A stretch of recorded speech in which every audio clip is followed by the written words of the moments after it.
बहुत अमीर आदमी ने एक भिखारी से पूछा, तुम तो इतने हट्टे कट्टे हो फिर भी भीख क्यों मांग रहे हो? भिखारी बोला, साहब मेरे पास महीनों से कोई काम धंधा नहीं है, अगर आप मुझे नौकरी दें तो मैं भीख मांगना छोड़ दूंगा। अमीर बोला, मैं नौकरी तो नहीं दे सकता, लेकिन तुम मेरे बिजनेस पार्टनर बन सकते हो। मेरे पास एक चावल का प्लांट है, तुम चावल बाजार में सप्लाई करो और मुनाफा महीने के अंत में बांटेंगे। भिखारी ने कहा, लेकिन कैसे बांटेंगे? क्या मैं 20% लूंगा और आप 80%? अमीर बोला, मुझे सिर्फ 10% चाहिए, बाकी 90% तुम्हारा होगा, ताकि तुम जल्दी तरक्की कर सको। भिखारी ने जोरों से काम शुरू कर दिया। उम्दा चावल और सस्ते दामों से उसकी बिक्री बहुत बढ़ गई और उसे खूब मुनाफा हुआ। लेकिन जब मुनाफा बांटने का समय आया तो भिखारी ने सोचा, सारी मेहनत तो मैंने की है, तो अब अमीर आदमी को 10% क्यों दूं?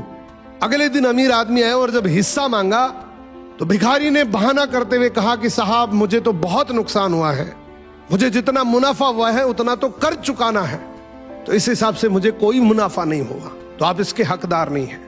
अमीर आदमी ने कुछ नहीं बोला और वहां से चला गया।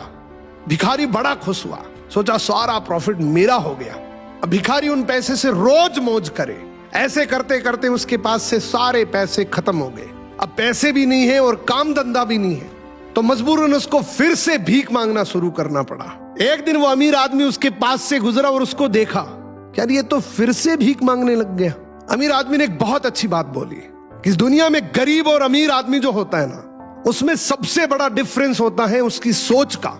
एक रिच माइंडसेट हमेशा ये सोचता है कि मुझे भी प्रॉफिट हो जाए और मेरे साथ जो काम कर रहे हैं उनको भी प्रॉफिट हो जाए, लेकिन एक पुअर माइंडसेट हमेशा ये सोचता है कि जो भी प्रॉफिट हो सिर्फ मुझे ही हो।